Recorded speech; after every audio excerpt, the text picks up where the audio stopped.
बहुत दिनों से हमारे देश के प्रतिपक्ष के नेता श्रीमान राहुल गांधी जी एक एटम बम छोड़ने की बात कर रहे थे।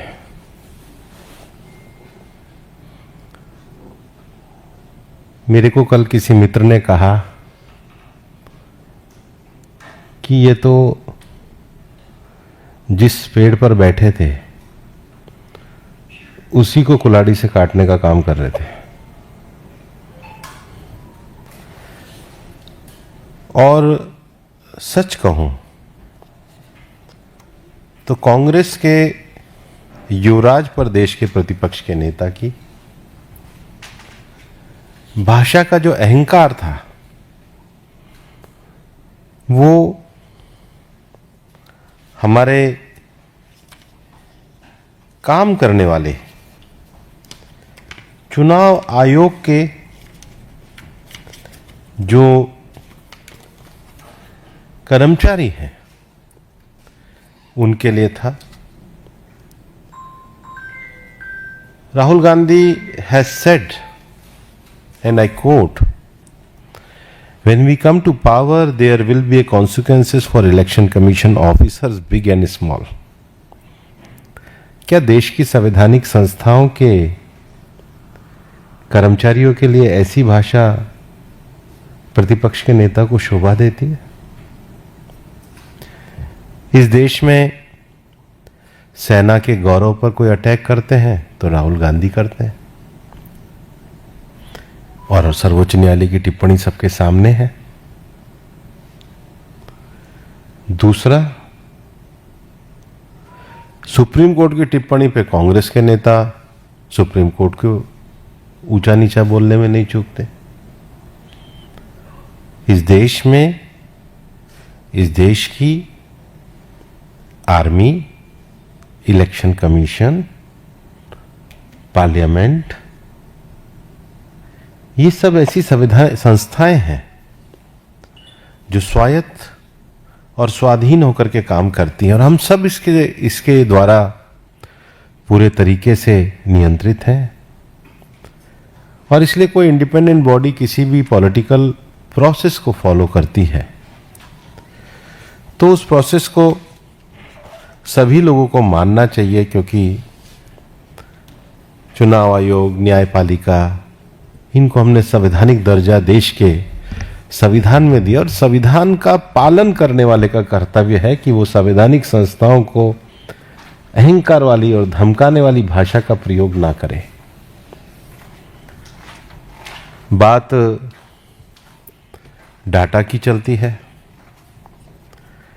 तो जो मेरे मित्र कह रहे थे कि नेता प्रतिपक्ष Rahul Gandhi ji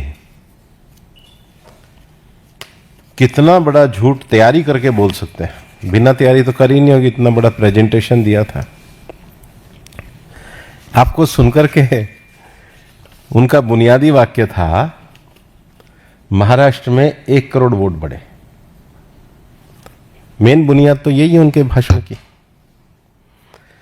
election commission of India की वेबसाइट पर है 2024 में महाराष्ट्र विधानसभा में वोटर थे 9,71,41,289। आप लोग भी जाके देख सकते हैं।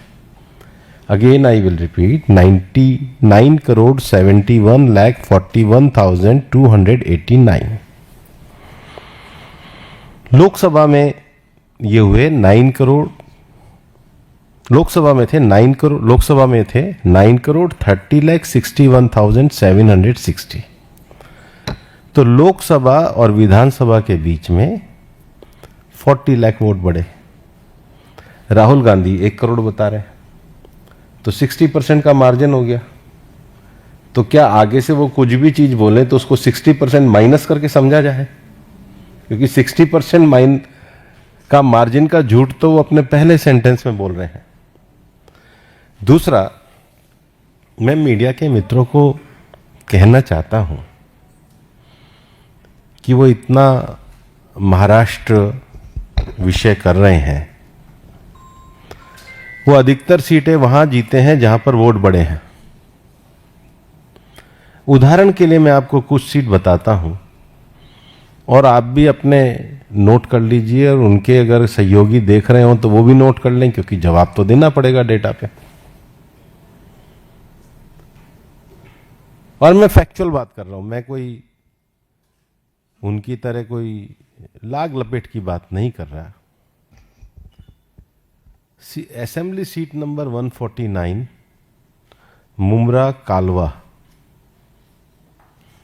वहां पर लोकसभा से विधानसभा में वोट इंक्रीज हुए 41,663। सीट किसने जीती? एनसीपी शिवसेना के जितेंद्र आव्हाड ने। और कितने मार्जिन से? 96,228 से। वोट बड़े, मान लीजिए seat number 137 Bhiwandi general seat है। वोट बड़े 37,535। सीट किसने जीती? लोकसभा में उनके इंडी पार्टी के पार्टनर समाजवादी पार्टी के रईस कासम शेख ने। सीट नंबर 197 खेड़ आलंदी, वोट बढ़े 23,989। सीट जीते 51,743 से। उम्मीदवार कौन जीते? बाबाजी रामचंद्र केले, शिवसेना उद्धव ठाकरे, जो उन्हीं के सहयोगी। वोट बढ़े 15,162 परभनी, सीट नंबर 96। सीट जीती उसके भी दुगने मार्जिन से 34,216। किसने जीती? शिवसेना उबाटा के डॉक्टर राहुल वेद प्रकाश पाटिल ने। वोट बढ़े 15,059। कहाँ की? MHADA general seat 245 assembly number. कौन जीते? शरद पवार की पार्टी के अभिजीत धनंजय पाटिल 30,621 से। वोट बढ़े 11,650। सीट 247 माहौल शेड्यूल कास्ट रिजर्वेशन सीट थी। जीते कौन? एनसीपी शरद पवार जी की पार्टी के खरे राजू दान्यू। जितने वोट बढ़े उसके भी ज्यादा मार्जिन से। और कांग्रेस का आप देखिए कि seat number 57 Nagpur north, 57 Nagpur उत्तर, वोट बढ़े 23,421। जीतने का मार्जिन क्या रहा? 28,467। और कौन जीते? डॉक्टर नितिन किशननाथ राउत कांग्रेस के। Tasgaon seat number AC 287, vote increase हुए 11,707। सीट जीते 27,644 से। कौन जीते? शरद पवार जी की पार्टी के रोहित सुमन आभा पाटिल। सीट नंबर 253 इन्हीं के एक सहयोगी PWPI के। सीट पे वोट बढ़े 20,995 और वोट का मार्जिन आया 25,386। डॉक्टर बाबा साहब अन्ना साहब देशमुख। ये मेरे पास उन सब सीटों की सूची है। शायद अपने गिरेबा में झांकना नहीं आता।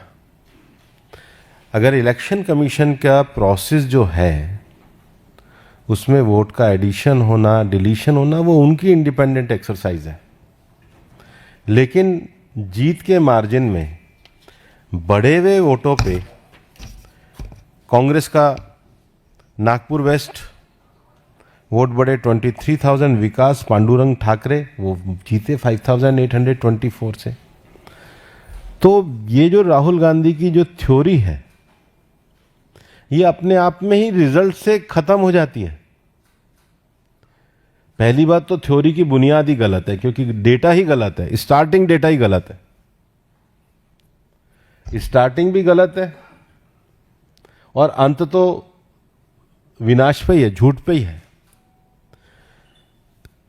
अगर मेरे मीडिया के साथी चाहें तो मैं पूरी लिस्ट पढ़ देता हूं, हम सबको दे देंगे। और अनिल बलूनी जी आप सबको दे देंगे, और ओपन है।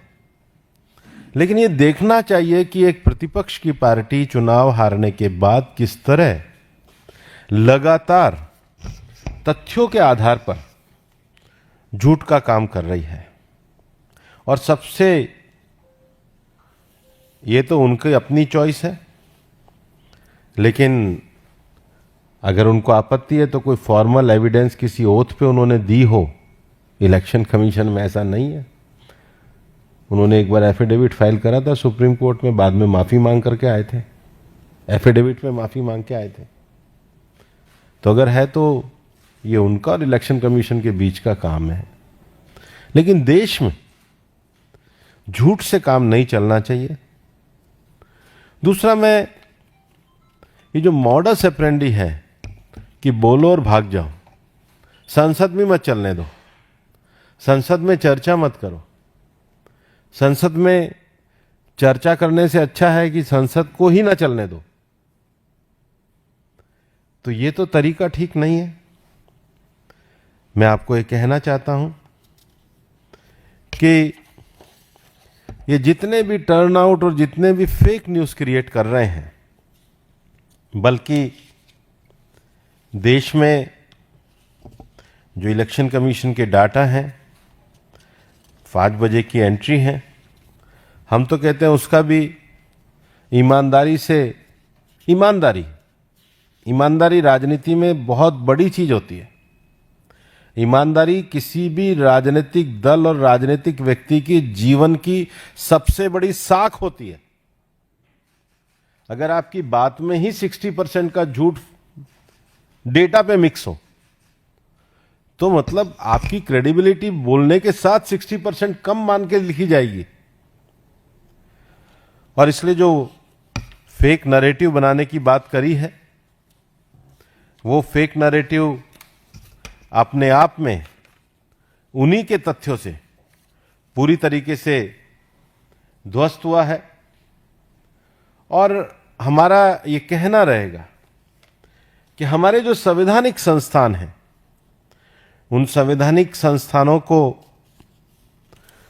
कांग्रेस पार्टी एक विशेष प्रयास करके एक परिवार के लिए सिस्टेमेटिक ढंग से फेक नैरेटिव के आधार पे उसको छोटा करने का प्रयास कर रही है। लेकिन इस देश का संविधान महान है।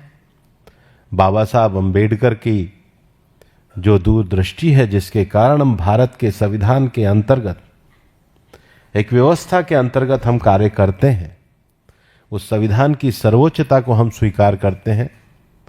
और ये झूठ के नैरेटिव अपने आप ही जनता ने 3 बार ध्वस्त करे हैं, और भविष्य में भी ऐसा होता रहेगा, क्योंकि 60% मार्जिन रखने वालों की क्रेडिबिलिटी इस समाज में रहेगी नहीं।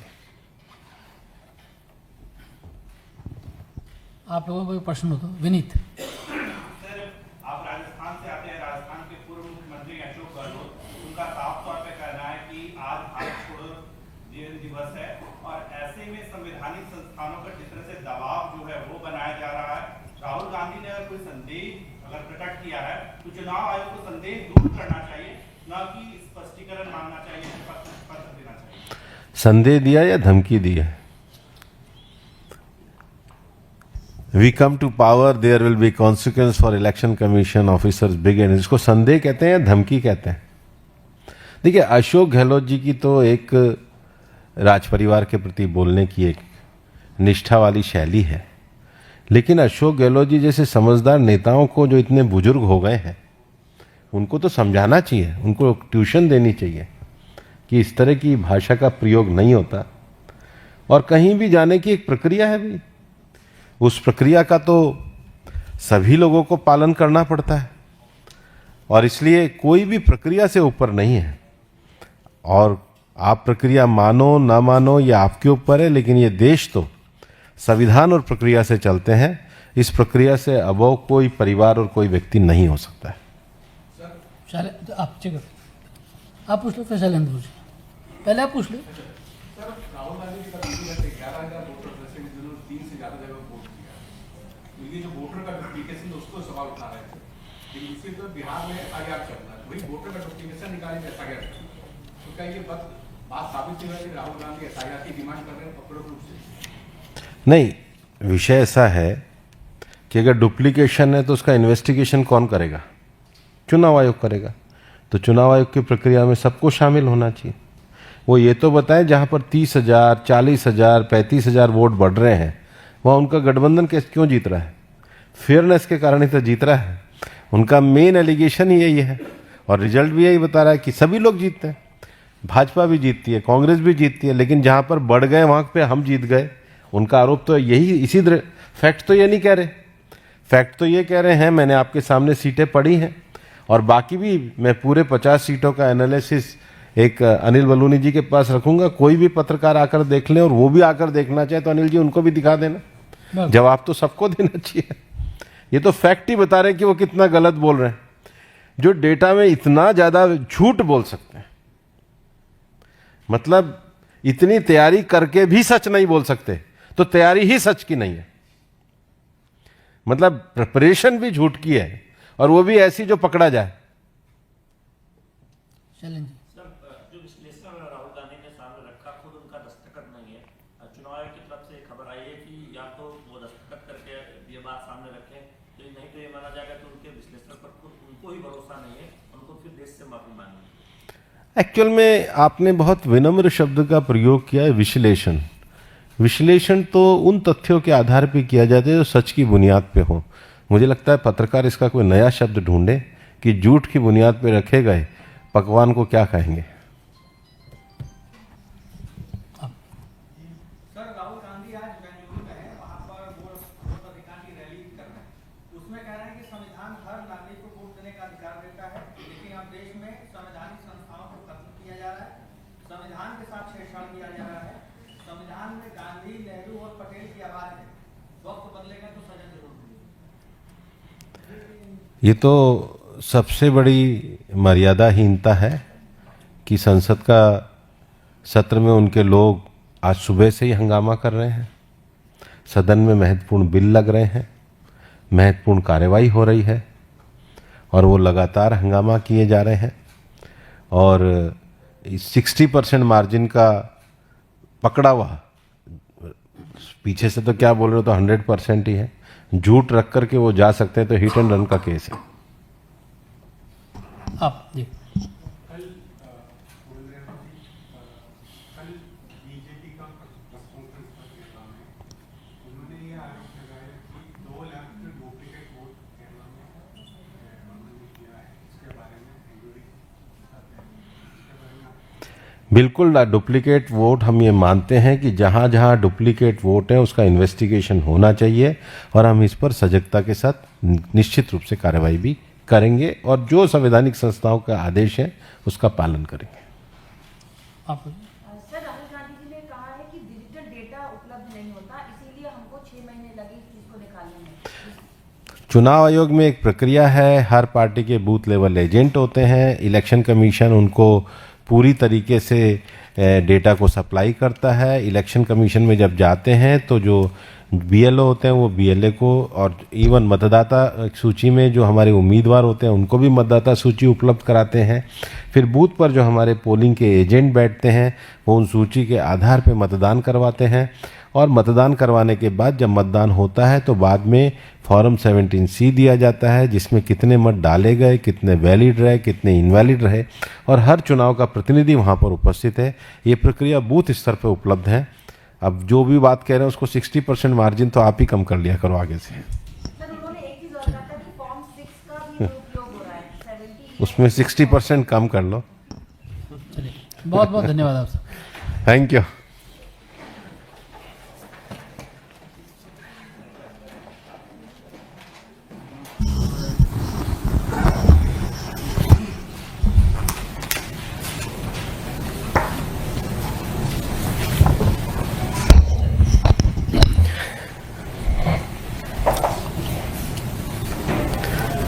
मित्रों,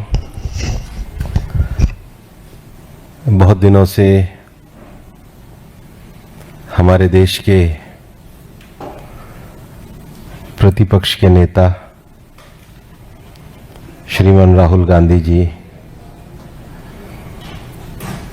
एक एटम बम छोड़ने की बात कर रहे थे।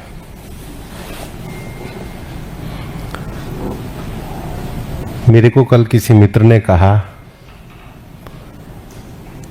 कि ये तो जिस पेड़ पर बैठे थे उसी को कुल्हाड़ी से काटने का काम कर रहे थे। और सच कहूं तो कांग्रेस के युवराज प्रदेश के प्रतिपक्ष के नेता की भाषा का जो अहंकार था वो हमारे काम करने वाले चुनाव आयोग के जो कर्मचारी हैं उनके लिए था। Rahul Gandhi has said, and I quote, "When we come to power, there will be consequences for election commission officers, big and small."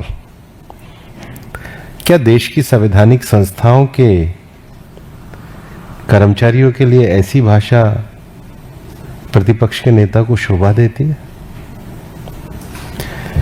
इस देश में सेना के गौरव पर कोई अटैक करते हैं तो राहुल गांधी करते हैं, और सर्वोच्च न्यायालय की टिप्पणी सबके सामने है। दूसरा, सुप्रीम कोर्ट की टिप्पणी पे कांग्रेस के नेता सुप्रीम कोर्ट को ऊंचा नीचा बोलने में नहीं चूकते। इस देश में, इस देश की आर्मी, इलेक्शन कमीशन, पार्लियामेंट, ये सब ऐसी संस्थाएं हैं जो स्वायत्त और स्वाधीन होकर के काम करती हैं, और हम सब इसके द्वारा पूरे तरीके से नियंत्रित हैं। और इसलिए कोई इंडिपेंडेंट बॉडी किसी भी पॉलिटिकल प्रोसेस को फॉलो करती है तो उस प्रोसेस को सभी लोगों को मानना चाहिए, क्योंकि चुनाव आयोग, न्यायपालिका, इनको हमने संवैधानिक दर्जा देश के संविधान में दिया, और संविधान का पालन करने वाले का कर्तव्य है कि वो संवैधानिक संस्थाओं को अहंकार वाली और धमकाने वाली भाषा का प्रयोग ना करे। बात डाटा की चलती है तो जो मेरे मित्र कह रहे थे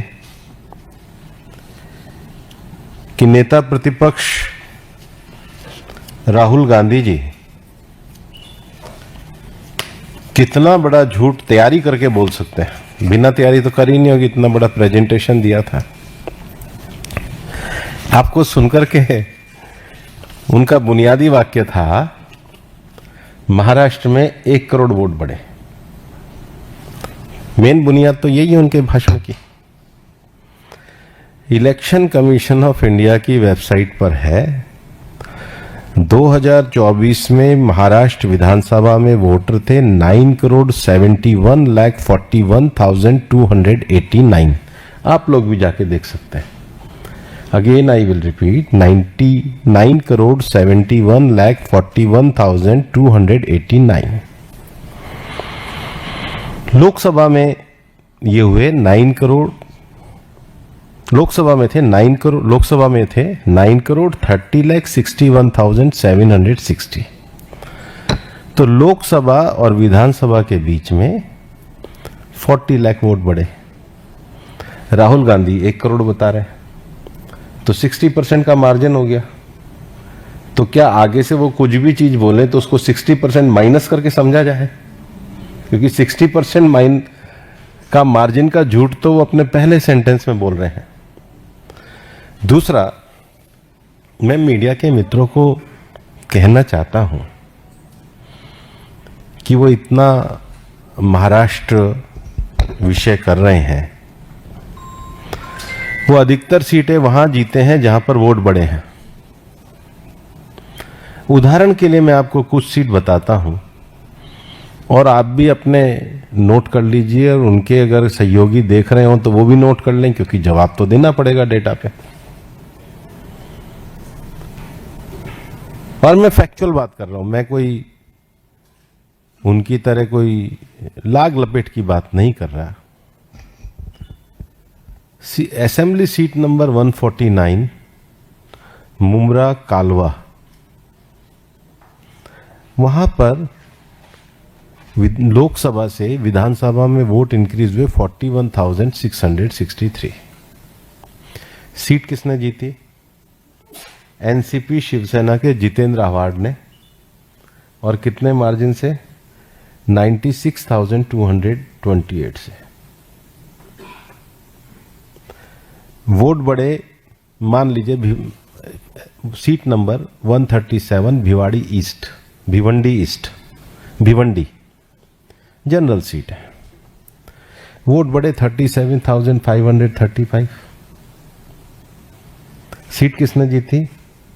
लोकसभा में उनके इंडी पार्टी के पार्टनर समाजवादी पार्टी के रईस कासम शेख ने। सीट नंबर 197 खेड़ आलंदी, वोट बढ़े 23,989। सीट जीते 51,743 से। उम्मीदवार कौन जीते? बाबाजी रामचंद्र केले, शिवसेना उद्धव ठाकरे, जो उन्हीं के सहयोगी।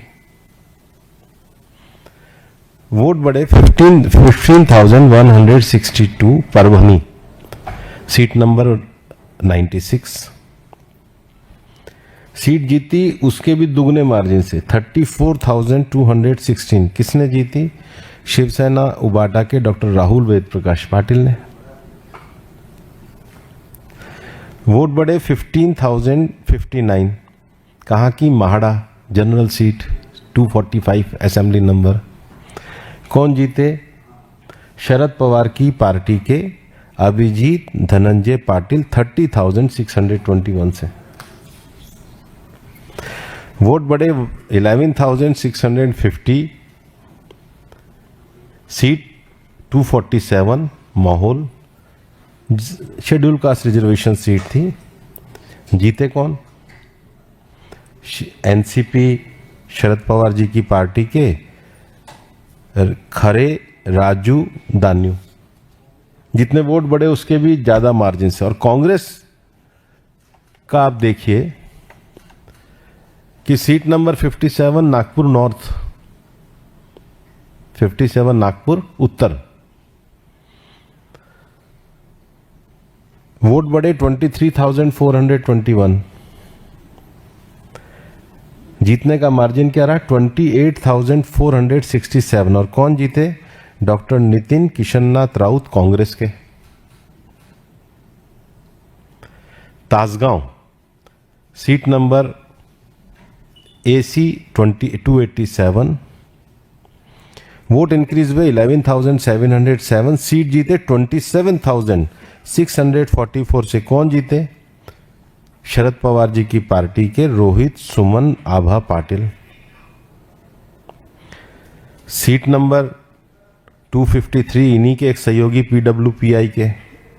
सीट पे वोट बढ़े 20,995 और वोट का मार्जिन आया 25,386, डॉक्टर बाबा साहब अन्ना साहब देशमुख। ये मेरे पास उन सब सीटों की सूची है। शायद अपने गिरेबा में झांकना नहीं आता।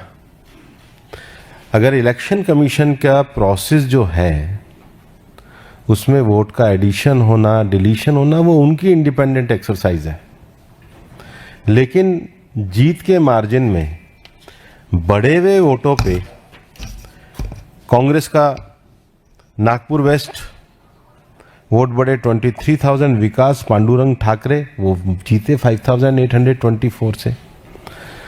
तो ये जो राहुल गांधी की जो थ्योरी है ये अपने आप में ही रिजल्ट से खत्म हो जाती है। पहली बात तो थ्योरी की बुनियाद ही गलत है, क्योंकि डेटा ही गलत है, स्टार्टिंग डेटा ही गलत है,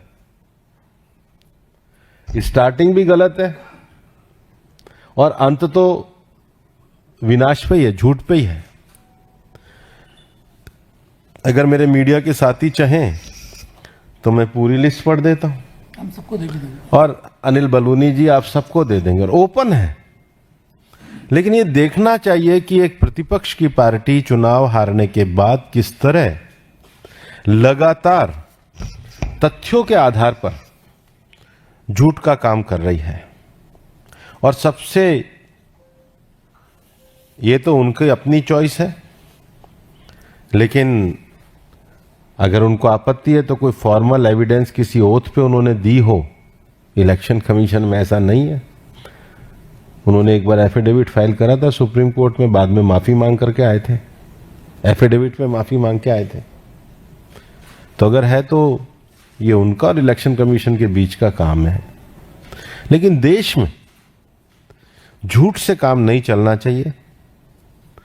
दूसरा, मैं ये जो मॉडस ऑपरेंडी है कि बोलो और भाग जाओ, संसद में मत चलने दो, संसद में चर्चा मत करो, संसद में चर्चा करने से अच्छा है कि संसद को ही ना चलने दो, तो ये तो तरीका ठीक नहीं है। मैं आपको ये कहना चाहता हूं कि ये जितने भी टर्नआउट और जितने भी फेक न्यूज क्रिएट कर रहे हैं, बल्कि देश में जो इलेक्शन कमीशन के डाटा हैं, 5 बजे की एंट्री है, हम तो कहते हैं उसका भी ईमानदारी से, ईमानदारी राजनीति में बहुत बड़ी चीज होती है। ईमानदारी किसी भी राजनीतिक दल और राजनीतिक व्यक्ति की जीवन की सबसे बड़ी साख होती है। अगर आपकी बात में ही 60% का झूठ डेटा पे मिक्स हो, तो मतलब आपकी क्रेडिबिलिटी बोलने के साथ 60% कम मान के लिखी जाएगी। और इसलिए जो फेक नैरेटिव बनाने की बात करी है, वो फेक नैरेटिव अपने आप में उन्हीं के तथ्यों से पूरी तरीके से ध्वस्त हुआ है। और हमारा ये कहना रहेगा कि हमारे जो संवैधानिक संस्थान हैं, उन संवैधानिक संस्थानों को कांग्रेस पार्टी एक विशेष प्रयास करके एक परिवार के लिए सिस्टेमेटिक ढंग से फेक नैरेटिव के आधार पे उसको छोटा करने का प्रयास कर रही है। लेकिन इस देश का संविधान महान है। बाबा साहब अंबेडकर की जो दूरदृष्टि है, जिसके कारण हम भारत के संविधान के अंतर्गत, एक व्यवस्था के अंतर्गत हम कार्य करते हैं, उस संविधान की सर्वोच्चता को हम स्वीकार करते हैं। और ये झूठ के नैरेटिव अपने आप ही जनता ने 3 बार ध्वस्त करे हैं, और भविष्य में भी ऐसा होता रहेगा, क्योंकि 60% मार्जिन रखने वालों की क्रेडिबिलिटी इस समाज में रहेगी नहीं। आप लोगों को कोई प्रश्न हो तो विनीत। सर, आप राजस्थान से आते हैं। राजस्थान के पूर्व मुख्यमंत्री अशोक गहलोत, उनका साफ तौर पे कहना है कि आज भारत छोड़ो दिवस है, और ऐसे में संवैधानिक संस्थानों पर जिस तरह से दबाव जो है वो बनाया जा रहा है। राहुल गांधी ने अगर कोई संदेह अगर प्रकट किया है तो चुनाव आयोग को संदेह दूर करना चाहिए, न कि स्पष्टीकरण मांगना चाहिए, पत्र देना चाहिए। संदेह दिया या धमकी दी है? We come to power, there will be consequence for election commission officers big and, इसको संदेह कहते हैं या धमकी कहते हैं? देखिए, अशोक गहलोत जी की तो एक राज परिवार के प्रति बोलने की एक निष्ठा वाली शैली है, लेकिन अशोक गहलोत जी जैसे समझदार नेताओं को, जो इतने बुजुर्ग हो गए हैं, उनको तो समझाना चाहिए, उनको ट्यूशन देनी चाहिए कि इस तरह की भाषा का प्रयोग नहीं होता। और कहीं भी जाने की एक प्रक्रिया है भी, उस प्रक्रिया का तो सभी लोगों को पालन करना पड़ता है, और इसलिए कोई भी प्रक्रिया से ऊपर नहीं है। और आप प्रक्रिया मानो ना मानो ये आपके ऊपर है, लेकिन ये देश तो संविधान और प्रक्रिया से चलते हैं। इस प्रक्रिया से अबोव कोई परिवार और कोई व्यक्ति नहीं हो सकता है। चले तो आप करो, आप पूछ लो फिर शैलेंद्र पूछिए। पहले आप पूछ लो। सर, राहुल गांधी की कमिटी ने 11,000 वोटर रजिस्टर की जरूरत 3 से ज्यादा जगह वोट किया। तो ये जो वोटर का डुप्लीकेशन उसको सवाल उठा रहे थे, लेकिन दूसरी तरफ बिहार में एफआईआर चल रहा है, वही वोटर का डुप्लीकेशन निकाली तो एफआईआर। तो क्या ये बात साबित हो रही है कि राहुल गांधी एफआईआर की डिमांड कर रहे हैं अपूर्ण रूप से? नहीं, विषय ऐसा है कि अगर डुप्लीकेशन है तो उसका इन्वेस्टिगेशन कौन करेगा? चुनाव आयोग करेगा। तो चुनाव आयोग की प्रक्रिया में सबको शामिल होना चाहिए। वो ये तो बताएं जहां पर 30,000, 40,000, 35,000 वोट बढ़ रहे हैं वहां उनका गठबंधन क्यों जीत रहा है? फेयरनेस के कारण ही तो जीत रहा है। उनका मेन एलिगेशन ही यही है और रिजल्ट भी यही बता रहा है कि सभी लोग जीतते हैं। भाजपा भी जीतती है, कांग्रेस भी जीतती है, लेकिन जहां पर बढ़ गए वहां पे हम जीत गए। उनका आरोप तो यही, इसी तरह। फैक्ट तो ये नहीं कह रहे, फैक्ट तो ये कह रहे हैं, मैंने आपके सामने सीटें पढ़ी हैं और बाकी भी मैं पूरे 50 सीटों का एनालिसिस एक अनिल बलूनी जी के पास रखूंगा। कोई भी पत्रकार आकर देख लें और वो भी आकर देखना चाहे तो अनिल जी उनको भी दिखा देना। जवाब तो सबको देना चाहिए। ये तो फैक्ट ही बता रहे हैं कि वो कितना गलत बोल रहे हैं। जो डेटा में इतना ज्यादा झूठ बोल सकते हैं, मतलब इतनी तैयारी करके भी सच नहीं बोल सकते, तो तैयारी ही सच की नहीं है। मतलब प्रिपरेशन भी झूठ की है और वो भी ऐसी जो पकड़ा जाए। शैलेंद्र सर, जो विश्लेषण राहुल गांधी ने सामने रखा खुद उनका दस्तखत नहीं है। चुनाव आयोग की तरफ से खबर आई है कि या तो वो दस्तखत करके ये बात सामने रखें, तो नहीं तो ये माना जाएगा कि उनके विश्लेषण पर खुद उनको ही भरोसा नहीं है, उनको फिर देश से माफी मांगनी। एक्चुअल में आपने बहुत विनम्र शब्द का प्रयोग किया है, विश्लेषण। विश्लेषण तो उन तथ्यों के आधार पर किया जाता है जो सच की बुनियाद पे हो। मुझे लगता है पत्रकार इसका कोई नया शब्द ढूंढे कि झूठ की बुनियाद पे रखे गए पकवान को क्या कहेंगे। सर, राहुल गांधी आज बेंगलुरु में है, वहाँ पर वोट अधिकार की रैली कर रहे हैं। उसमें कह रहे हैं कि संविधान हर नागरिक को वोट देने का अधिकार देता है, लेकिन अब देश में संवैधानिक संस्थाओं को खत्म किया जा रहा है, संविधान के साथ छेड़छाड़ किया जा रहा है। संविधान में गांधी, नेहरू और पटेल की आवाज है। वक्त बदलेगा तो सजा जरूर मिलेगी। ये तो सबसे बड़ी मर्यादाहीनता है कि संसद का सत्र में उनके लोग आज सुबह से ही हंगामा कर रहे हैं। सदन में महत्वपूर्ण बिल लग रहे हैं, महत्वपूर्ण कार्रवाई हो रही है और वो लगातार हंगामा किए जा रहे हैं। और 60% मार्जिन का पकड़ा हुआ, पीछे से तो क्या बोल रहे हो, तो 100% ही है। झूठ रख करके वो जा सकते हैं, तो हिट एंड रन का केस है। आप जी। कल बीजेपी का प्रेस कॉन्फ्रेंस पर केरला में उन्होंने ये आरोप लगाया कि 2 लाख के डुप्लीकेट वोट केरला में उन्होंने किया है। इसके बारे में बिल्कुल डुप्लीकेट वोट हम ये मानते हैं कि जहां जहां डुप्लीकेट वोट है उसका इन्वेस्टिगेशन होना चाहिए और हम इस पर सजगता के साथ निश्चित रूप से कार्रवाई भी करेंगे और जो संवैधानिक संस्थाओं का आदेश है उसका पालन करेंगे। आप सर, राहुल गांधी जी ने कहा है कि डिजिटल डेटा उपलब्ध नहीं होता, इसीलिए हमको 6 महीने लगे इस चीज को निकालने में। चुनाव आयोग में एक प्रक्रिया है, हर पार्टी के बूथ लेवल एजेंट होते हैं। इलेक्शन कमीशन उनको पूरी तरीके से डेटा को सप्लाई करता है। इलेक्शन कमीशन में जब जाते हैं तो जो बीएलओ होते हैं वो बीएलए को, और इवन मतदाता सूची में जो हमारे उम्मीदवार होते हैं उनको भी मतदाता सूची उपलब्ध कराते हैं। फिर बूथ पर जो हमारे पोलिंग के एजेंट बैठते हैं वो उन सूची के आधार पर मतदान करवाते हैं और मतदान करवाने के बाद जब मतदान होता है तो बाद में फॉर्म 17C दिया जाता है जिसमें कितने मत डाले